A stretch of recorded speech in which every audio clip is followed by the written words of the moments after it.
ne dafay woote waxtaan dafay woote dialogue c'est parce que am na conscience ni il y a un malentendu il y a un désaccord te désaccord bu amee nit ñi dañu war a toog waxtaan pour man c'est super important pour nit ñi toog waxtaan mais ci biir waxu Gallo ak biir waxu monsieur le maire dama koy ñiiramteel sax su ma koy xool quoi parce que je suis très content qu'il soit maire parce que quand même il faut quand même que les jeunes investissent les espaces politiques c'est super important loolu moom mooy indi renouveau loolu mooy tax ñu yeesal sax démocratie bi c'est super important mais ci ñoom ñaar aucunement dans leur présentation la troisième candidature de Macky Sall génnu ci waxuñu ko une seule fois mooy que ni en fait ça nous permet de comprendre ça nous permet de nous poser la question lan mooy est-ce que c'est du priorité pour ñoom c'est-à-dire la participation Macky Sall bokk wala bañ a bokk ce n'est pas une priorité parce que en fait pour man li leen gën a yitteel mooy ñoom seen participation wu candidat loolu lu ñu mën a dégg la ci li nga xamante ne wax nañ ko donc en fait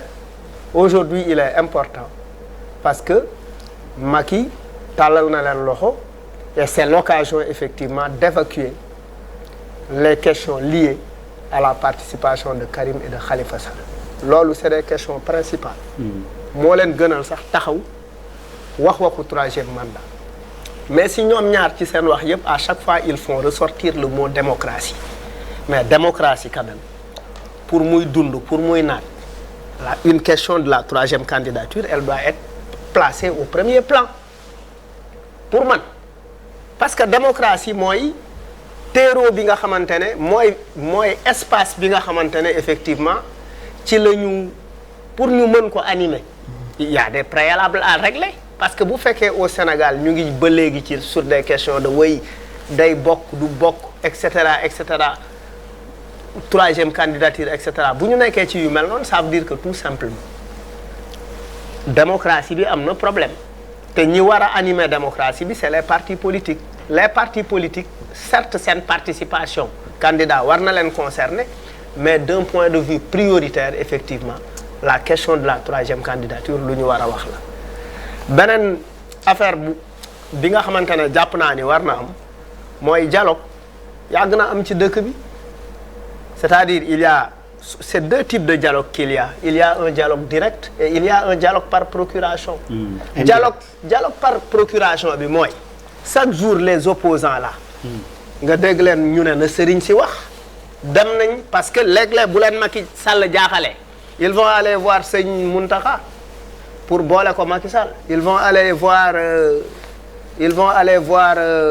sëñ Babacar Sy ils vont aller à Yoff pour boole Macky Sall donc dem Kaolack et cetera donc ça c'est un dialogue indirect il parle à Macky Sall par personne interposée donc jàpp naa ni c'est quand même très pertinent que bu Macky Sall woote ñoom pour am ak ñoom benn waxtaan bu direct effectivement ñu waxtaan ko maintenant lan lañ fay waxtaane pour moi la question du fichier est importante il faut en discuter pour moi la question de la tension sociale elle est importante d'en parler pour man war nañu wax effectivement sur ces arrestations pour man les arrestations sax dafa war a occuper c'est une question de premier plan parce que depuis